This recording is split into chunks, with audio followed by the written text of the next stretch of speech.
Hey guys, and welcome to another brand new video. In this video, we have the PlayStation 5 in crisis. Now, we're gonna go talk about this because I feel like I always bring this up on my channel. Every now and then we see these random Twitter folks, Reddit folks, or everything else in between, where they kind of go and highlight and go a little bit ham. Now, a lot of folks do enjoy the impression forming. A lot of folks enjoy just kind of having that wrestle, that argumentative vibe, which, in all honesty, I feel like I kind of miss. Do you guys ever remember back in the day on old forums or Reddits or even old school Twitter, where just every now and then you're just really bored, maybe even in YouTube comments, and you just want to go and type up a long comment just to go and see what random stuff might pop on up. Now, this is sometimes how I think a lot of folks on Twitter or on these big kind of bait posts are, but I feel this is actually kind of an intriguing thing to go and talk about, because right now they have 15 different things on why the PlayStation 5 is falling apart, why the PlayStation 5 sucks, and why it's in a massive crisis. So we're going to go talk about it all throughout this video. Make sure you guys are subscribed with the notifications on, and for a $500 or PlayStation 5 giveaway, we have the Twitter and Twitch links down below in case you guys want to get some easy follow and entries for that one, and of course all the Amazon links for the consoles on sale for the holiday season. Let's dive on into the video itself. So we have a post over here from Peter Ovo when it comes to all of this, where they're trying to go and bring up the fact that PlayStation is basically in a crisis. But you want to know it because the gaming media glosses over it. So first and foremost, I'm going to do a bit of a quick, almost like a micro. This is for a TikTok type. I'm not actually for TikTok. I don't do anything on TikTok. If you guys want TikTok, let me know. But kind of like that quick, 30 second vibe. Because they're saying that Jim Ryan, who retired, but a lot of folks are rumoring now, and they have been kind of pushing this narrative for a while, that he was actually fired.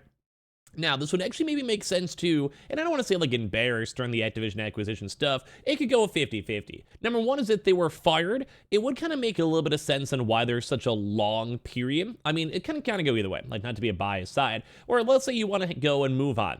You almost do want to have that nice, year-long transitional period, but it's a little weird that we have a Sony higher up instead of them picking and choosing another CEO, which I'm playing devil's advocate on this video for entertainment, but also there is always that small chance where when it comes to this, in theory, what if Sony executives are like, hey man, you are donezo, you made some kind of weird decision so far. You've done all right to the point where we'll still pay you. You'll still get stock options. You can basically go and run out your last year, and maybe we'll give you some contractual hey, this is what I did 5 years ago type vibes to kind of make sure the next CEO is running well. Some companies do that. So it's more of an honorable fire rather than a, hey, you're out of here, bucko. And as well, they did have a lot of kind of issues when it came to the Activision. There was a lot of really bad PR that did come out from PlayStation when it comes to their deals with Xbox, when it comes to just overall their, I almost want to say ego when it comes to the gaming universe. They also did have Connie Booth fired, and her team was also walking out, which is a little bit of kind of a big drama that did actually go and happen, where some PlayStation executives have actually gotten fired too as well, which is kind of intriguing to go and see too, because there's been a lot of shifting in the gaming market and the gaming community. Mainly because if you have someone who's a higher up, a big executive, and they have a chance to go and step down, there's not always something against it. There's not always something bad, but at the same time, that is something that people kind of go and know. So also there was the new transitional leadership after Jim Ryan as a search for the new CEO commences. And I think that's a little bit on the intriguing side that Sony themselves had to step on in. Typically, as I mentioned, for the CEO stepping up and down vibe, and once again, all this stuff is not the end of the world, but that is an intriguing thing to know. Because typically you pick the new CEO because that 1 year-long transitional period is the perfect time to ask questions, the perfect time to kind of see the inner workings, to be involved in these board meetings, to kind of get the vibe. It's you could be hey, here's our financial CFO, Jim. Okay, what's up, Jim? I've been in the meeting for the past year. You know me from Jim Ryan. I'm gonna be the new CEO. So let me try to maybe interject. Let me try to go in it's almost like a transitional period. It's 90% Jim Ryan, 10% new guy. Then it goes to 70-30, then it goes to 50-50, and then at 70-30. And at a certain point, it's 90-10, just basically having them as a background, I guess, character to go and make sure that everything is going okay. To make sure that it's progressing. And then at a certain point, they just hand over the torch and move on over. They also have the Pixel Opus, which I'll be honest with you guys, I haven't researched myself, but typically when we have these side kind of big expansions in companies, there is a little bit of a, I guess a thing to know. You want to make sure if you're expanding because you have the money. Think Google. They're making new products all the time. Think Meta. They're making new products all the time. Now, will they always work? Not usually, no, but it kind of means that your business is healthy, that your business is doing well, that your business is actually making brand new concepts and brand new ideas over time. And like you have the money. It's almost like a thing where like if you have your job and your payroll set every day, it's fine. You don't have to stress. But when you start being like, hey, we have to wait like an extra week or two for payroll, they don't have enough money, they're waiting for invoices to come in. That's kind of when you can kind of see where the financial on your company is on the rougher side. And that's kind of what this might turn into.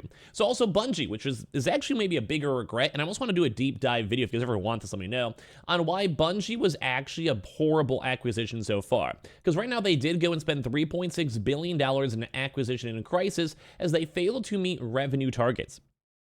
And if you guys remember this story, basically Sony was trying to go and have a corporate takeover of Bungie, because Bungie was bought by PlayStation, but technically remaining independent, if that makes kind of sense. But yeah, this is like another big deal, is that like right now there's a lot of, like they're almost trying to shifting off the live service topics because they realize even for the Last of Us factions that just got announced yesterday, it might be being delayed / canceled forever. It's probably more canceled forever. But at this point, like it's rough. Because Sony right now has spent a lot of money, and they have and are the market leader. They are doing well in console sales, software sales, everything else. I think it's a win. I think it's a dub, and they're doing and leading the console market very, very well.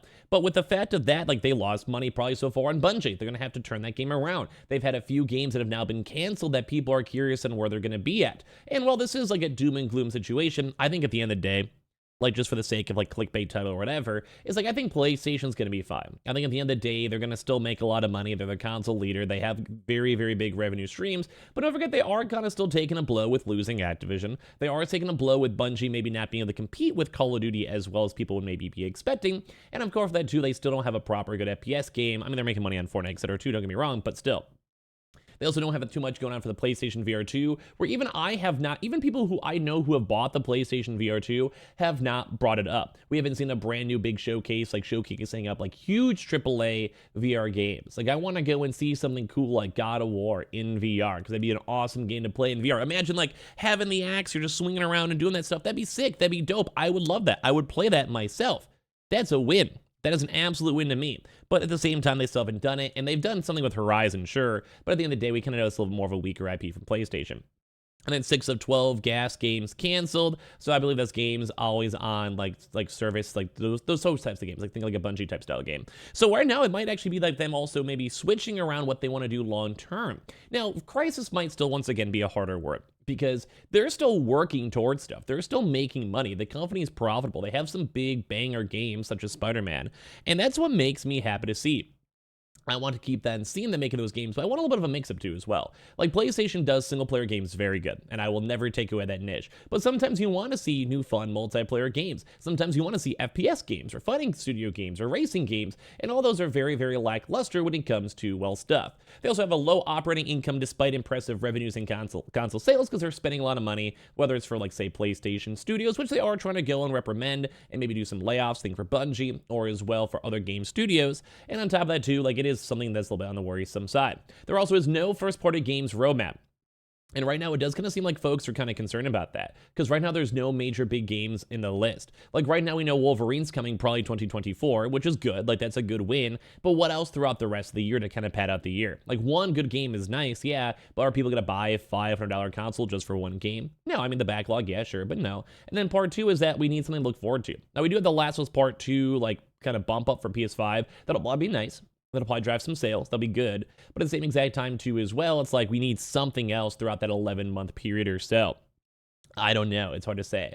So it's also going to be into as well. They were also saying buggy Spider-Man 2. I didn't really see too many issues with Spider-Man 2 being bugged on launch, but I do want to go and say like the first party studios, although this is a hot take and I'm kind of being devil's advocate, don't forget, is that is a kind of a good point, where Last of Us didn't really have a chance to go and move into their multiplayer realm or their live service BR realm. Like that's a big issue. And these are a first party studio. So whether it was bad management, like they could have hired more folks, or as well, maybe they just didn't have enough money. They couldn't pull it off. They had to go and like divert too much other attention. Yeah, all this type of stuff matters. Like that's a big deal at the end of the day if you can't go and pivot as a studio.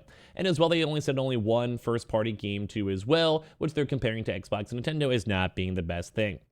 And last but not least, and I agree, the PlayStation Network increasing the price point for $40 a year, which on the very tip of the caveat didn't make me happy. Now, Game Pass also rose their prices. I'll wait for Nintendo to increase their price too as well, but it does kind of seem like there's actually like some pretty good valid points. Now, for these are definitely more of like clickbaity, like, oh my god, look at how bad PlayStation is. PlayStation and Sony as a whole is fine, but you also want to worry about these little macro slips when it comes to them comparing to Xbox and Nintendo over time as well. So I want to hear all your thoughts and comments on this. Like, do you guys think PlayStation's in crisis? Do you guys think it's fine? I think overall it's fine, but it's intriguing to talk about nonetheless. As well as also the Twitter and Twitch stream down below. We have the $5 giveaway and the PlayStation 5 Slim and all the other various things too as well if you guys want to check those out and give me your thoughts and comments down below as well.